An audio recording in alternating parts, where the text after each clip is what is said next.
to the briefing. The President of the United States has walked out. We're going to turn it over to the President. Good morning. Good morning. Well, this was a big one, wasn't it? This was a big decision, an amazing decision, one that we're very happy about. This morning, the Supreme Court has delivered a monumental victory for the Constitution, the separation of powers, and the rule of law in striking down the excessive use of nationwide injunctions to interfere with the normal functioning of the executive branch. The Supreme Court has stopped the presidency itself. That's what they've done. And really, it's been an amazing period of time this last hour. There are people elated all over the country. I've seen such happiness and spirit. Sometimes you don't see that, but this case is very important. I was elected on a historic mandate, but in recent months we've seen a handful of radical left judges effectively try to overrule the rightful powers of the president to stop the American people from getting the policies that they voted for in record numbers. It was a grave threat to democracy, frankly, and instead of merely ruling on the immediate cases before them, these judges have attempted to dictate the law for the entire nation. In practice, this meant that if any one of the nearly 700 federal judges disagreed with the policy of a duly elected president of the United States, he or she could block that policy from going into effect or at least delay it for many years, tie it up in the court system. This was a colossal abuse of power which never occurred in American history prior to recent decades, and we've been hit with more nationwide injunctions than were issued in the entire 20th century together. Think of it, more than the entire 20th century, me. I'm grateful to the Supreme Court for stepping in and solving this very, very big and complex problem, and they've made it very simple. I want to thank Justice Barrett, who wrote the opinion brilliantly, as well as Chief Justice Roberts, and Justices Alito, Gorsuch, Kavanaugh, and Thomas. Great people. Thanks for this decision, and thanks to this decision, we can now promptly file to proceed with numerous policies that have been wrongly enjoined on a nationwide basis. And some of the cases we're talking about would be ending birthright citizenship, which now comes to the fore. That was meant for the babies of slaves. It wasn't meant for people trying to scam the system and come into the country on a vacation.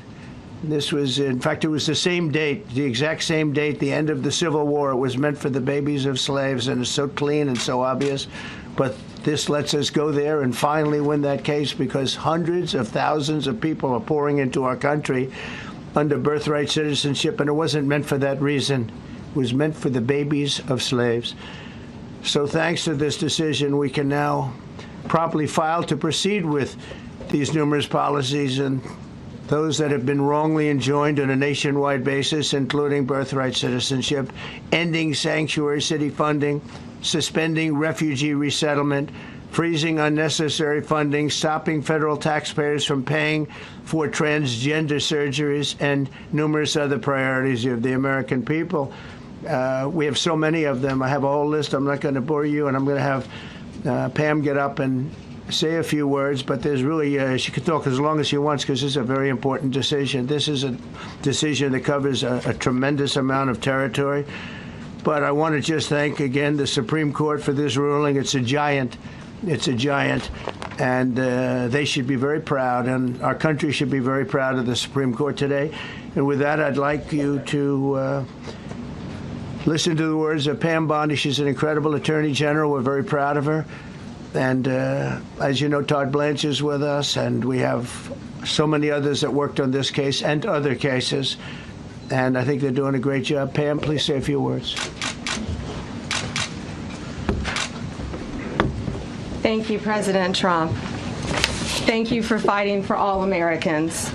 Americans are finally getting what they voted for. No longer will we have rogue judges striking down President Trump's policies across the entire nation.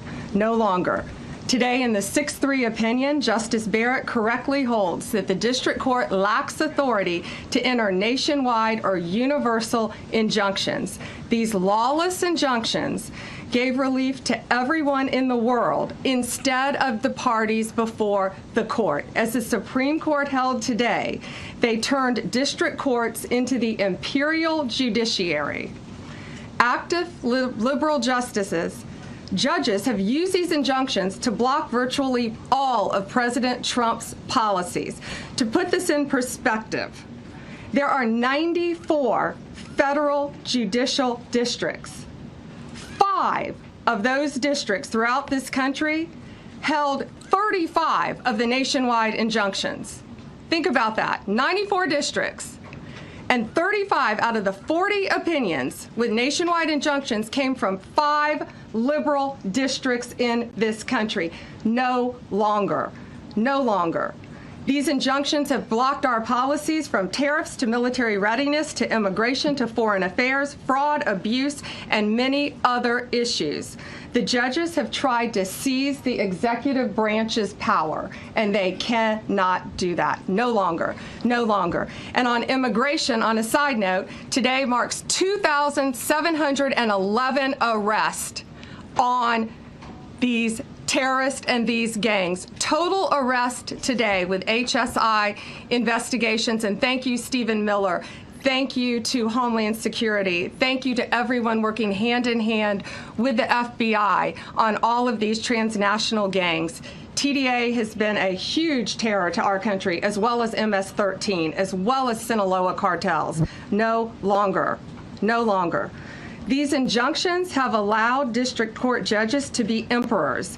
They vetoed all of President Trump's power, and they cannot do that.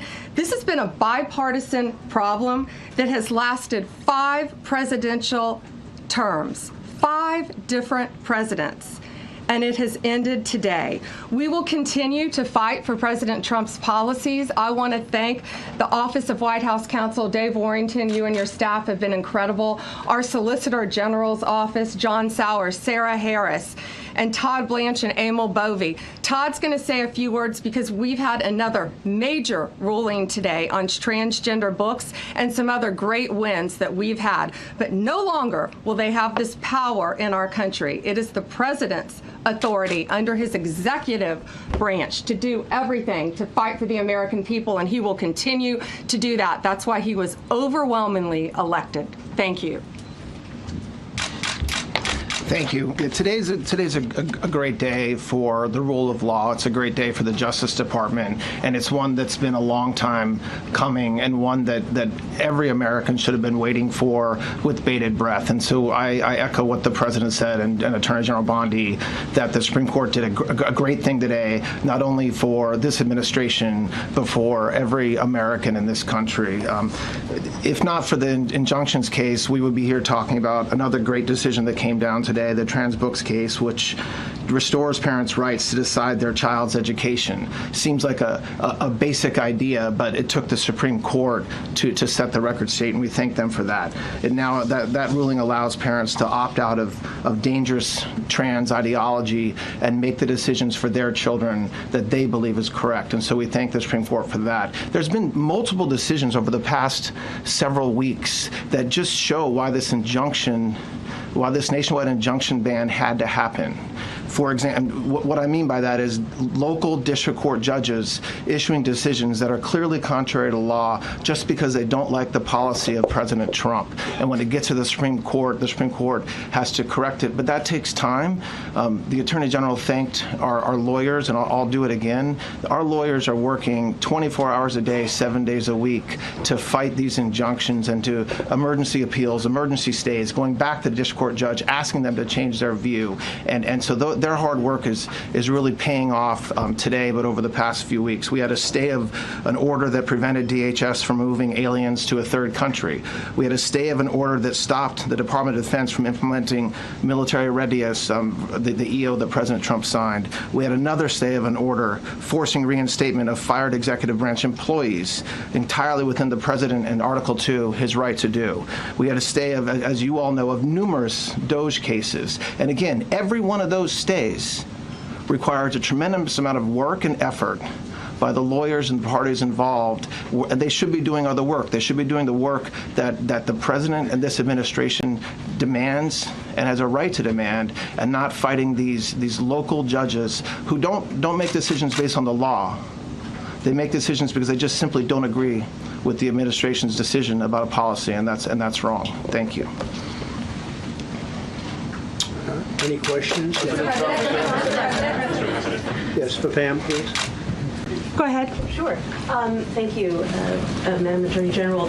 So, as you know, the Supreme Court did not rule on the underlying constitutionality of the President's birthright citizenship order. So, what is the plan now? Are you going to try to implement the EO just in states where there isn't a legal challenge? Yes, so birthright citizenship will be decided in October in the next session by the Supreme Court, unless it comes down in the next few minutes. I guess it could come down. I think they're still deliberating right now on some cases. As you heard, we just got transgender books, which is a huge win.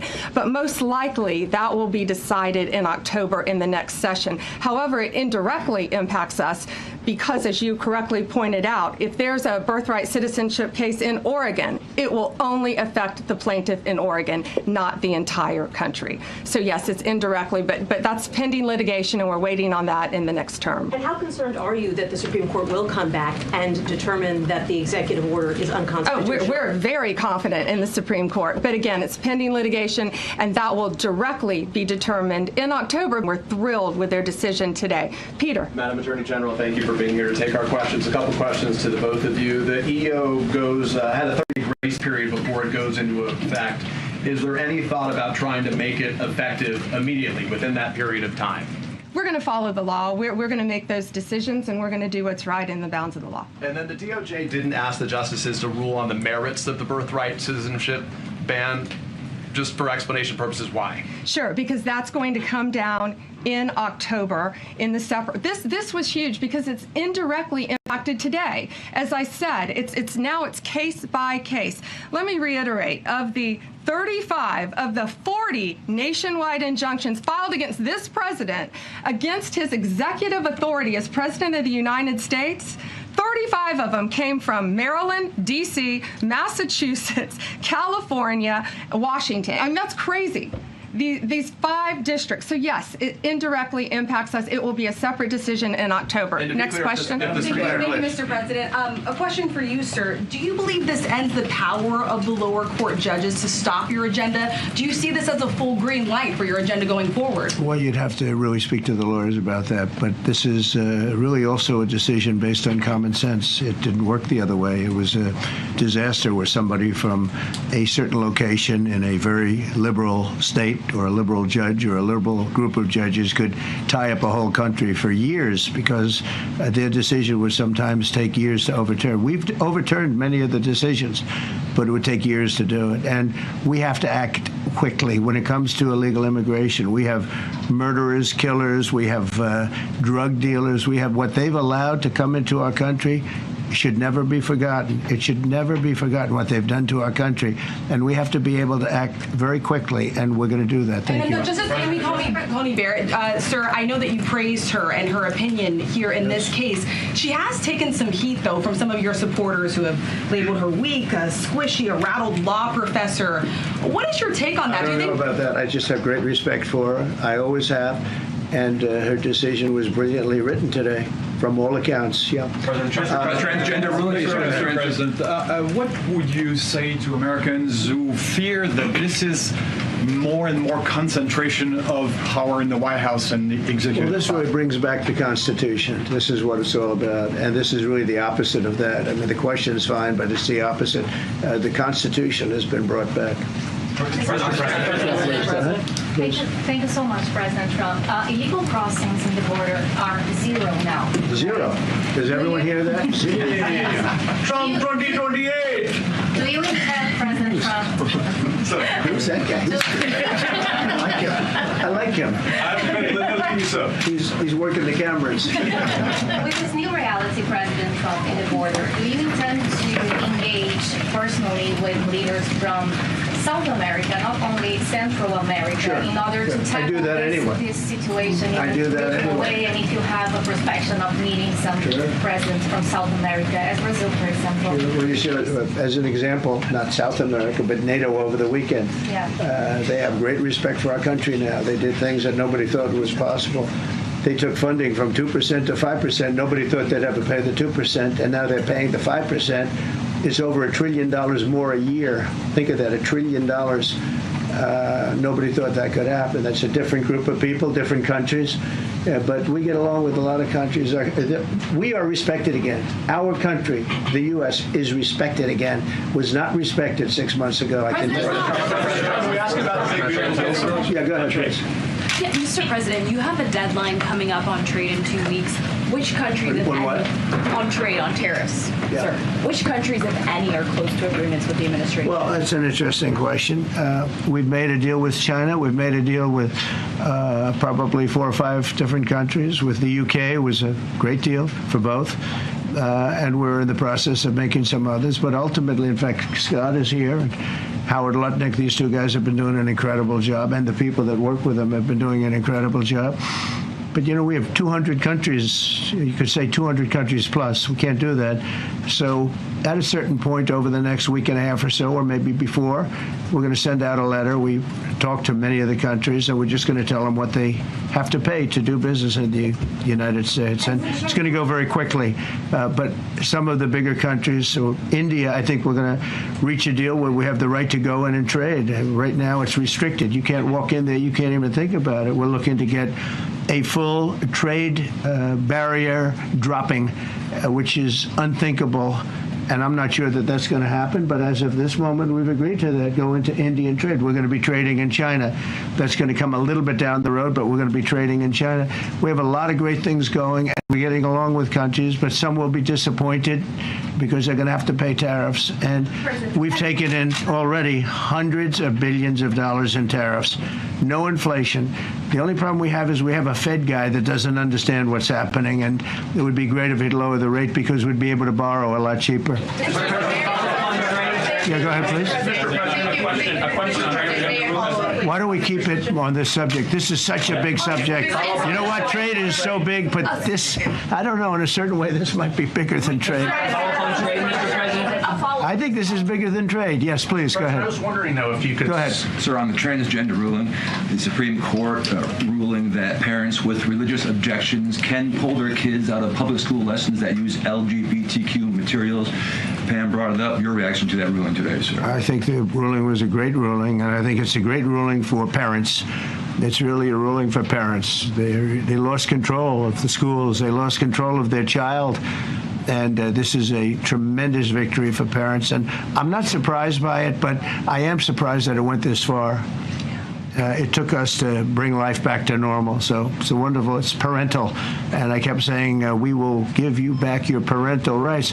They were taken away, and this is a tremendous victory for parents. Yeah. Mr. President, if you look at the back at the last week, it's been extraordinary in terms of the action in the Middle East. You were at The Hague. I'm wondering hell of a week, hasn't it? I'm wondering now if you believe that Iran...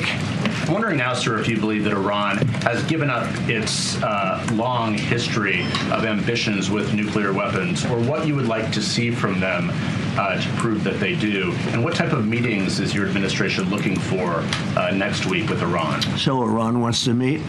As you know, their sites were obliterated. They're very evil nuclear sites. They were now has been proven. We had some fake news for a little while.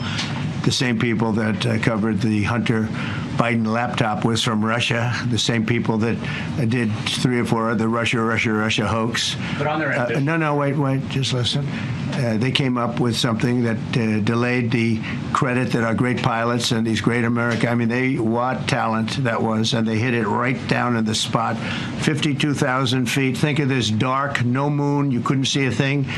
And they hit the refrigerator door, as they say. That's the size of a target, and overwhelmingly. And it's amazing what was done. We're the only ones that could have done it. And we took out the 2 of the other sites also. In addition to that, we finished them off. That was a very evil intention. I believe that, and again, time will tell, but I don't believe that they're going to go back into nuclear anytime soon. They spent over $1 trillion on nuclear, and they never got it together. And nothing was moved from the site, by the way. To do that is very dangerous. It's very, very heavy material. Those cars were most likely the cars of masons because they were pouring concrete at the top, at the hatch, as you know, the hatch going into the nuclear site. They wanted to there pouring concrete. By the way, that concrete was obliterated. It hit exactly at the concrete. It was, I don't think it had a chance to dry, but everything's down there. It's under millions of tons of rock. Please. Yes. Your administration has said that El Salvador is one of the safest countries in the hemisphere. So why haven't you yet canceled temporary protected status for that country? Was it part of the deal? Well, we'll take a look. We've had a great relationship with El Salvador. They have a fantastic leader. They built a massive prison system. And I don't know exactly why, but it's a hell of a system. And we bring people there, and when they go there, they don't get out. And frankly, when they hear they have to go there, they become very nice people.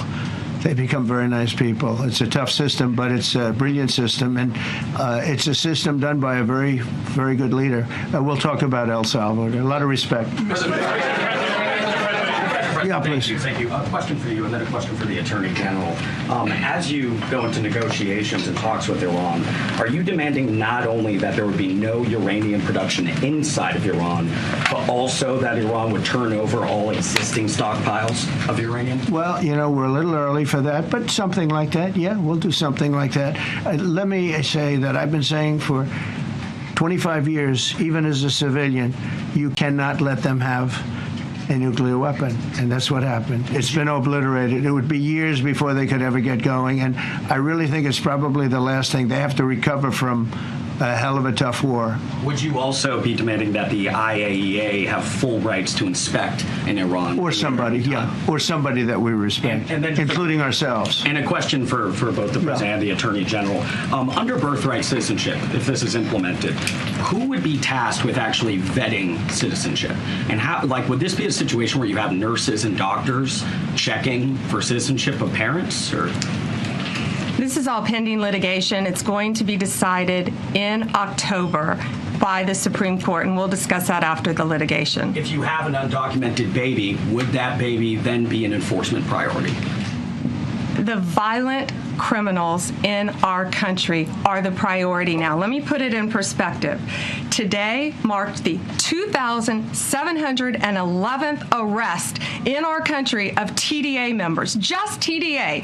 Everyone in this room agrees they are one of the most violent criminal organizations in the world. And the Biden administration let them walk into our country for the last 4 years.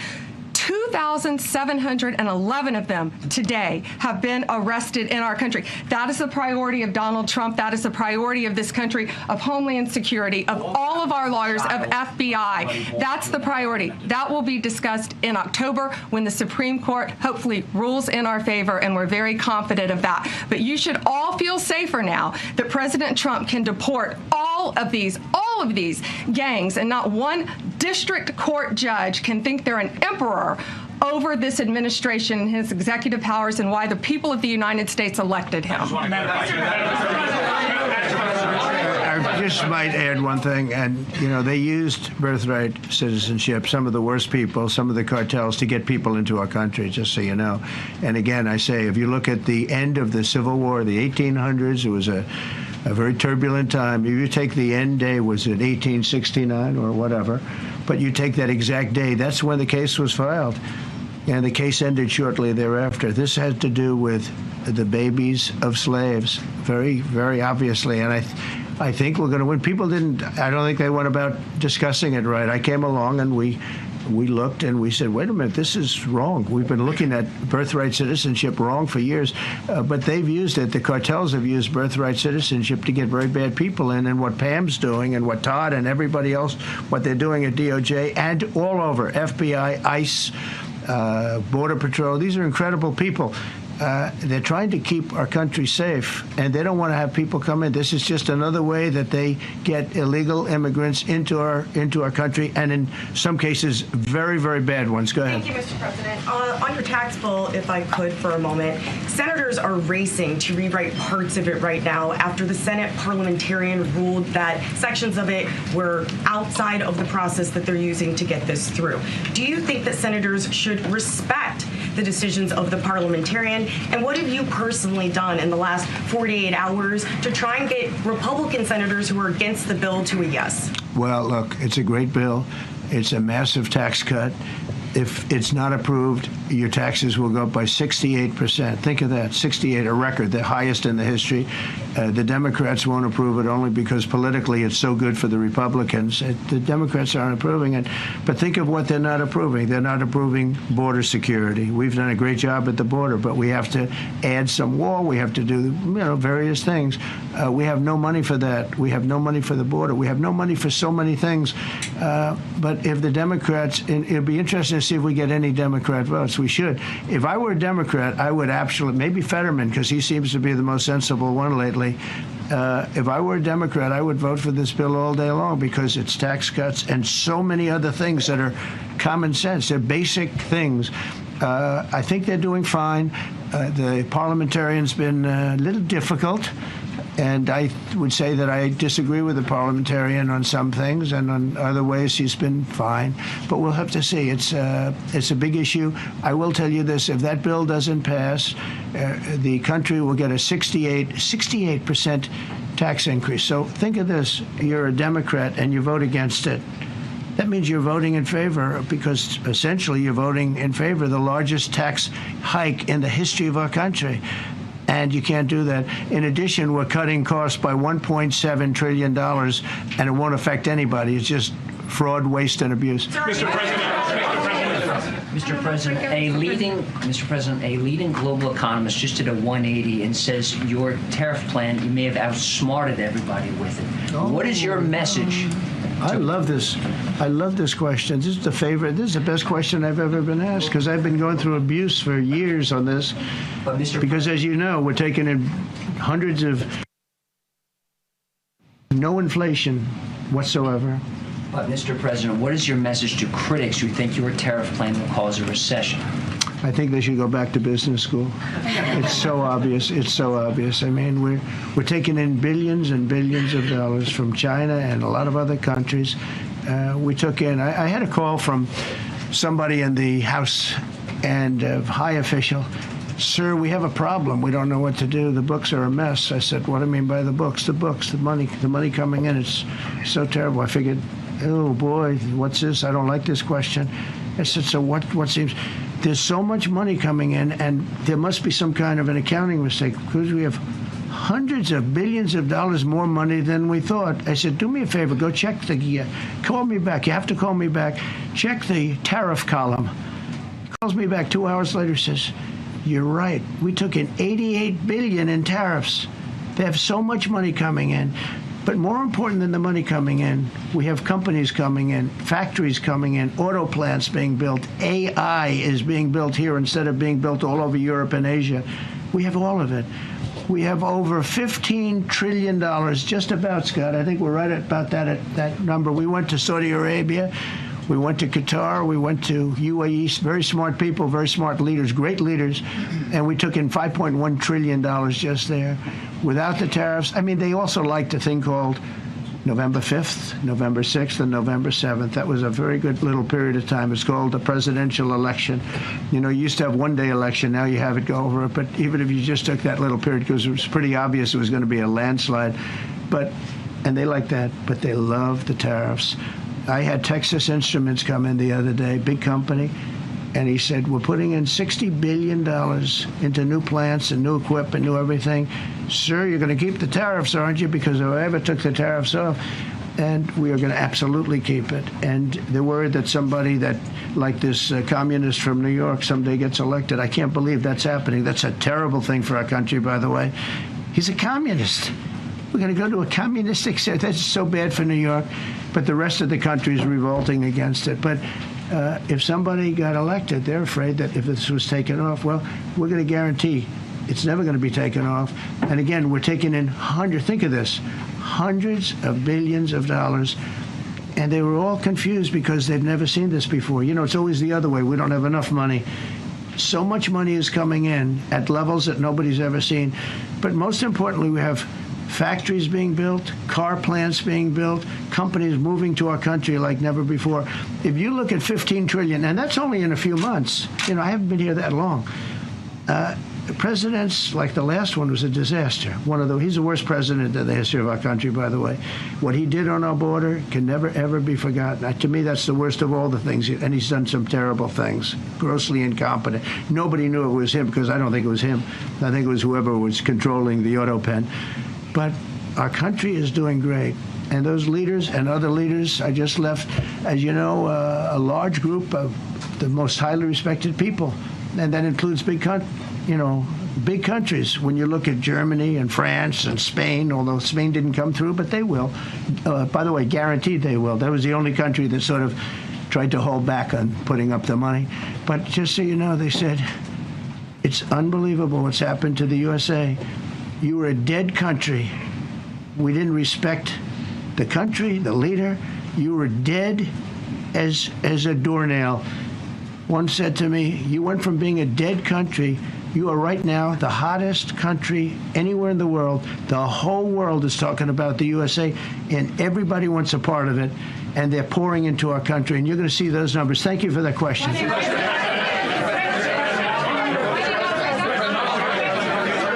Yeah, go ahead, please. Thank you, Mr. President. I have a question about trade. Secretary Bessent has said that he hopes tariff deals with major partners will be done by Labor Day.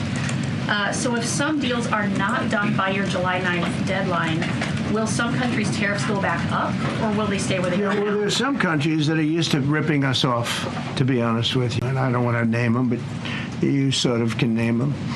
And they're so used to just, taking in billions and billions of, look, we had a trade deficit of more than $1 trillion. Think of a trillion. A trade deficit. That's because nobody cared. We cared a lot when, I took in hundreds of billions of dollars in tariff. We had the greatest economy in history up until now. I think we're going to blow it away. But during my time, and especially prior to COVID, we had the greatest economy in the history of our country. I think we're going to blow it away now based on the kind of numbers that we're seeing. But some countries are very angry because they've been ripping us off for years. They've been making billions and billions of dollars. There was nobody to negotiate with. They could do whatever they want. They charged us tariffs, by the way, at numbers that we've never seen before. And we ended up losing much more than $1 trillion a year. $1 trillion a year on trade. And now they're being met with a force that's far greater than them, and they don't like it. So they're upset because instead of making, $5 billion, they're going to break even. Or they'll make a little bit. I want to be nice. They'll make a little bit. Oh, we'll make a little bit. It's a big difference. Yeah, please go. Red dress. On the 2020 election, is there any more information on the special prosecutor? So many Americans still have questions about the 2020 election. And speaking of rogue judges, would you consider appointing somebody at DOJ maybe to investigate the judges that allowed for the political persecution of you, your family, and your supporters during the Biden administration? I love you. Who are you? I'm Kara from Lindell TV. Well, that's just a very nice question. And it's not a setup. I have no idea who you are, but I appreciate that question. All I can say is we're not here for that. I hope so. I hope they're doing a thing because that election was rigged and stolen, and we can't allow that to happen. A lot of people tell me, sir, you just won the greatest election in the history of our country. You won at numbers that won all 7 swing states, won the popular vote, won everything. Sir, go on with your life. And many people that say that, good people, friends of mine, then you have people that say that same thing, go on with your life, but you have to find out what happened because you can't let that happen again.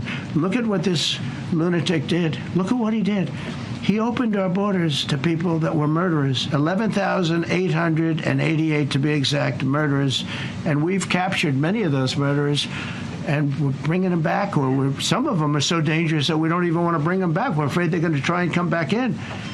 But he allowed people to come into this country, people from mental institutions, insane asylums, that's a mental institution on steroids, people from mental institutions, gang members, drug dealers, people, jails being emptied out into our country. Venezuela emptied out almost its entire prison population into our country. But I don't want to blame them. Many countries have done that. The Congo, we have a great press conference coming up later, and it's the Congo and Rwanda. They were fighting for years, and it was machetes, it was vicious, it was as vicious, people's heads being chopped off. And I have a man who's very good in that part of the world, very smart, and put them together. And we're signing a peace treaty today. First time in many years they're going to have peace. And that's a big deal. We talk about Russia, and we're working that one. President Putin called up, and he said, I'd love to help you with Iran. I said, do me a favor. I'll handle Iran. Help me with Russia. We got to get that one settled. And I think something's going to happen there. But we did some great work. India and Pakistan. That was going to be maybe nuclear. We did that. We did a lot of work. I don't know if there's ever been a president that's done much more. Serbia, Kosovo was going to go at it. Going to be a big war. I said, you go at it. There's no trade with the United States. They said, well, maybe we won't go at it. That's what happened with India and Pakistan. I was negotiating with both of them, and I said to Scott, I said to Howard, cancel all deals with India and Pakistan. They're not trading with us because they're in a war. They called back, what do we do? I said, look, you want to have trade with the United States, it's great. But you want to go and start using nuclear weapons on each other? We're not going to allow that. And they both agreed. Both have great leaders. They both agreed not to do it. So we did a lot, but I appreciate that question.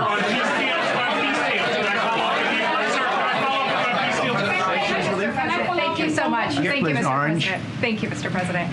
I was just speaking with Senator Ron Johnson on the One Big Beautiful Bill, and he says he really wants to get to yes for you and get this accomplished. He does. He's a good man. But he also said that he needs more time, and he is not certain that the July 4th deadline is possible. Well, then he's not such a good man. Because there's too much work to do. He's a good man. Ron Johnson's doing a good job. He's very committed. Every Republican senator is committed. And, you could have a couple of grandstanders, in all fairness. You could have somebody else. And it's very dangerous because our country would go from being the most successful country in the world to who knows what happens with a 68%. Think of it, 68% tax increase. That was given by the Democrats because they like high taxes. I don't know what happened. All my life, I'd grow up and I'd watch politicians talking.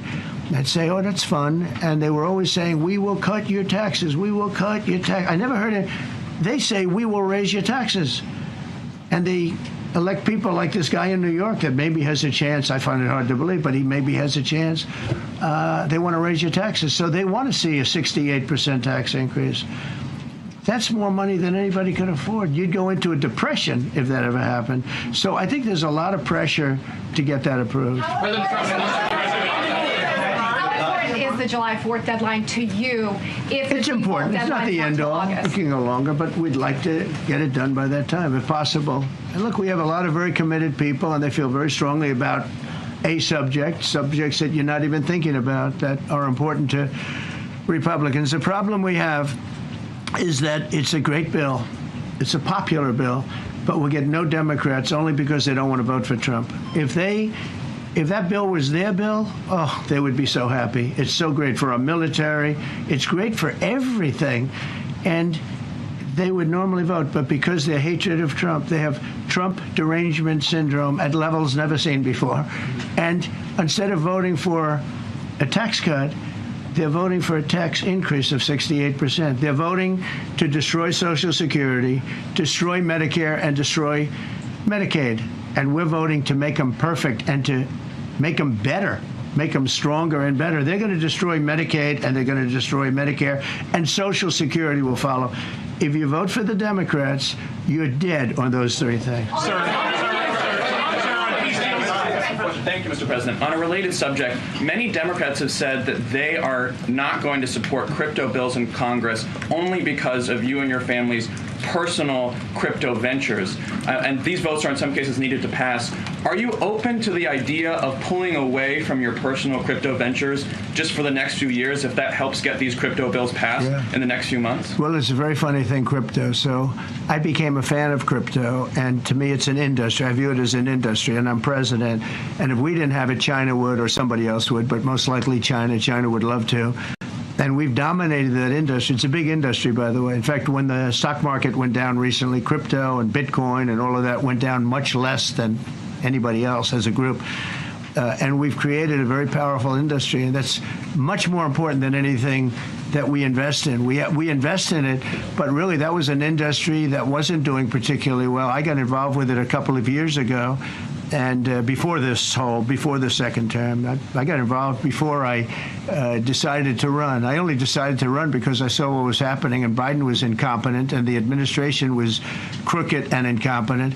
And I was in Bitcoin then, not knowing if I was going to do it a third time.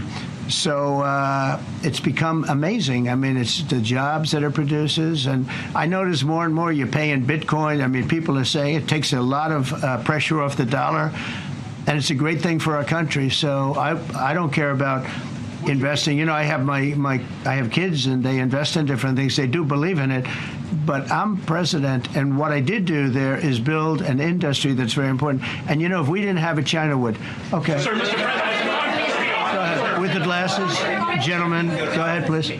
Go ahead. Thank you, Mr. President. So, are you going to cut funds in the sanctuary states, like, for instance, California, that keep supporting illegal immigration, and then these people work under Yeah, we're giving them a hard time. And also, a foreign policy question. I mean, they don't have a governor in California. They have a man that wants to give away everything to people that nobody's seen before. If we didn't go into Los Angeles with the military, which did a fantastic job, but if we didn't go into Los Angeles bringing in the National Guard, I would have brought the military if it was necessary, because you have to. We have the right to. That was another thing upheld by the Supreme Court. But if we didn't go in with the National Guard and be strong and tough, you wouldn't maybe have Los Angeles. It would be like the rest of California, the rest of Los Angeles. They lost 25,000 houses in a fire. They should have lost none. You know, I sent the water down. I had to break into their water supply because they just refused to do it. They're crazy. There's something wrong with them. They have plenty of water. They don't have droughts or anything. They have plenty. We let it come down from the Pacific Northwest. They routed all the water out into the Pacific Ocean for environmental reasons, okay? And now you have 25,000 houses, none of which would have burned down if you had the water. They didn't have water. They didn't have water for the fire pumps. They didn't have water in the sprinkler systems that people put in. So the answer is we're going to work with governors. We're going to work with radical left Democrats and Democrats. And we're going to make it good for everybody. We'll have to stop the crime in those.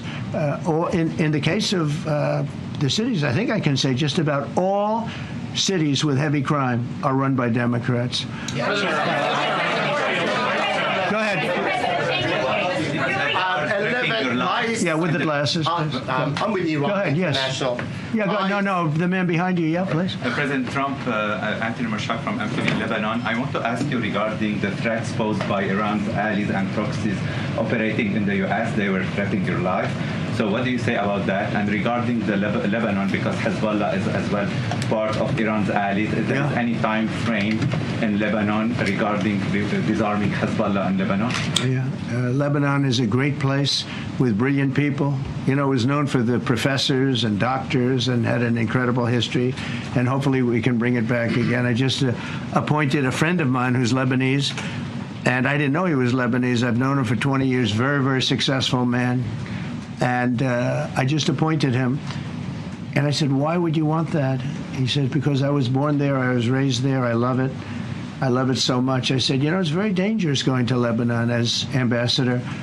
And he said, that's what they say, but I don't care about danger. I mean, this is a guy that is just a very big business guy. He wants to give up his whole life to go to Lebanon because he believes in it so much. We're with Lebanon all the way. We'll try and straighten it out. Threatening your life as well. So what action? Threaten my life? Yeah, they have threatened. I get that throbbing feeling every once in a while. Get that throbbing feeling, but you know what? That's okay. It is a dangerous business. What I do is a dangerous business. You know, I tell the story of the car companies and different people and different professions you have. Race car drivers, as an example. 1/10 of 1% die.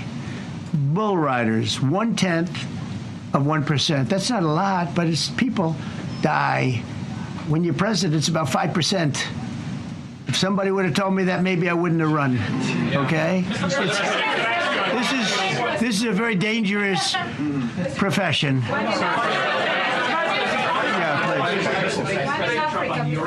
By the way, so many questions. Should we keep this going, Pam?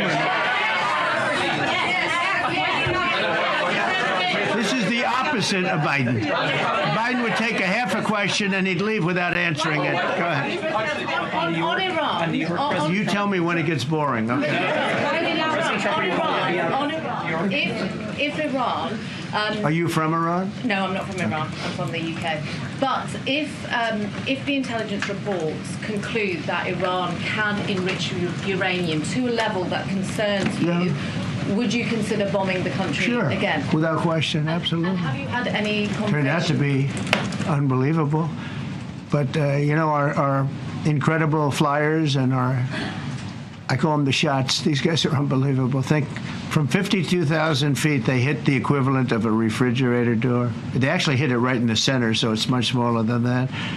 And just bomb after bomb going deeper, deeper, blowing up.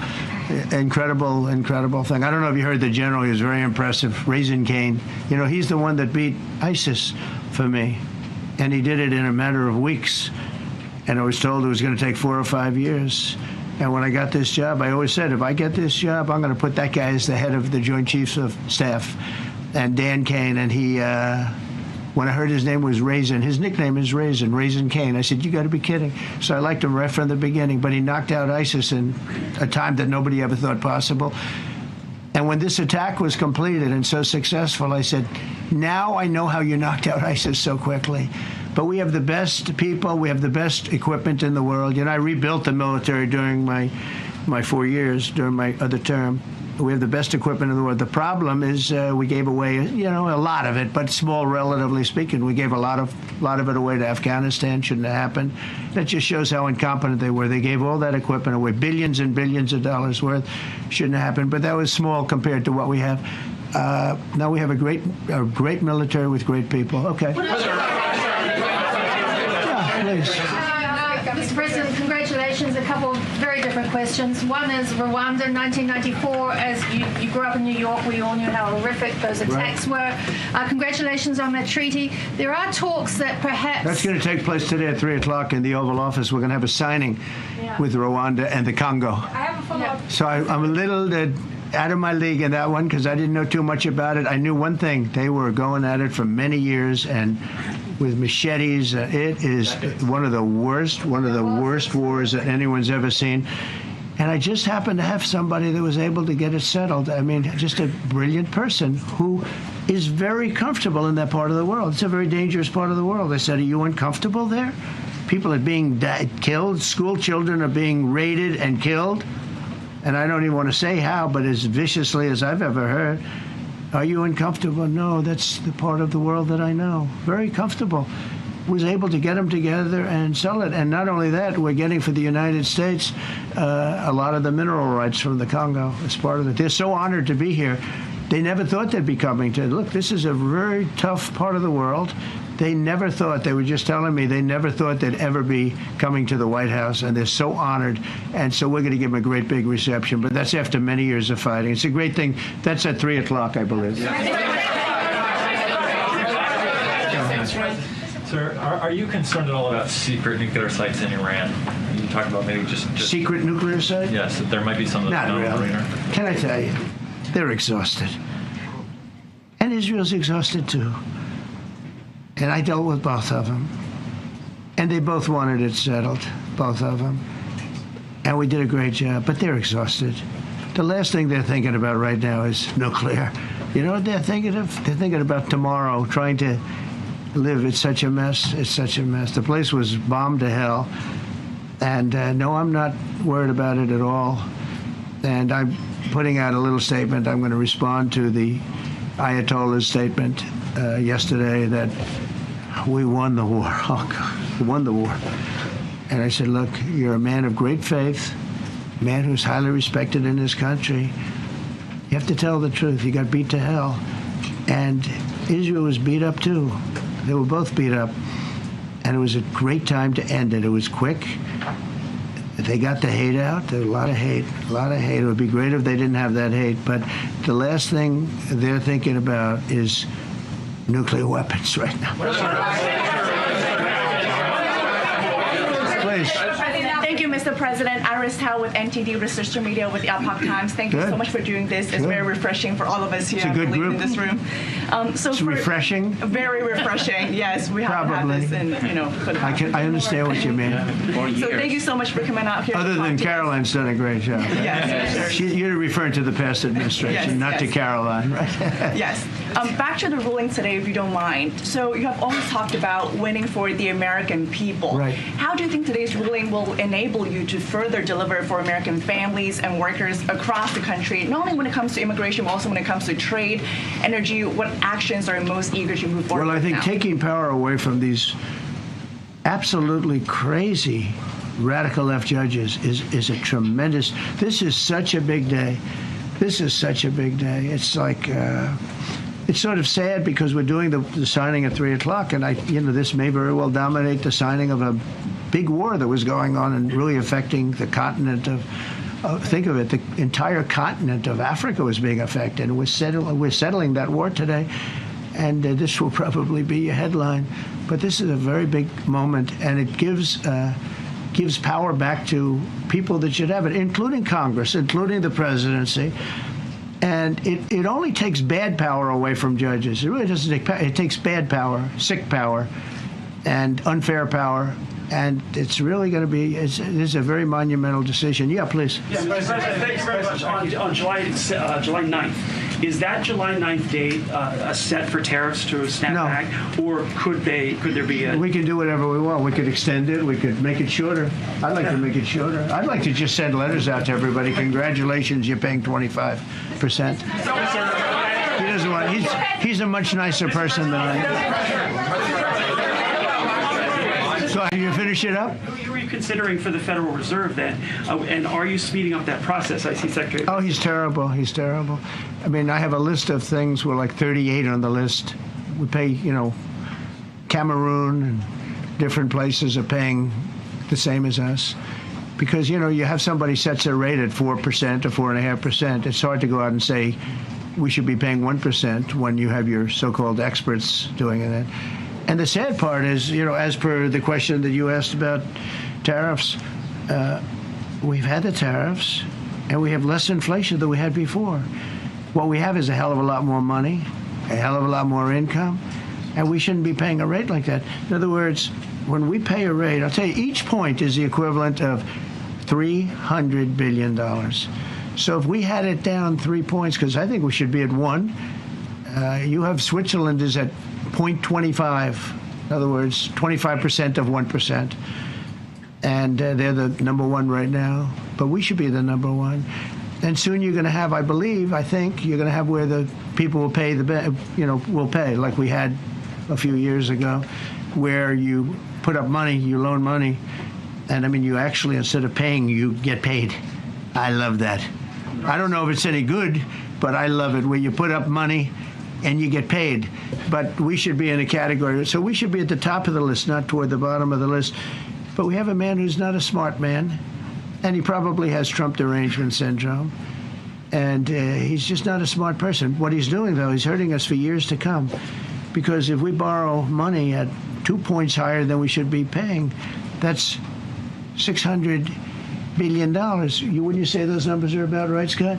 So it's 2 points would be about 600, actually more than that, but about $600 billion, all because the guy doesn't want to lower the rates. He's doing the service a very disservice, and then he goes up and talks about, I'd like to see costs come down. He gets up and he does his little thing for 5 minutes, and he goes out and he goes back to the beach. He goes, I'd like to see costs come down. Well, he could lower the interest cost by $900 billion a year. All he has to do is lower rates. And everybody's saying, I was watching some of the business shows today, and they're saying, Trump's right. He should really be cutting. The country's doing well. We have no inflation. Now, despite him, we're doing great. But if we got the rates down, we would be a rocket ship. So I think that'll be it. And I just want to thank everybody. This is a really big day. We've had... we've had a big week. You know, we've had a big week. We've had a lot of victories this week. NATO was a tremendous victory.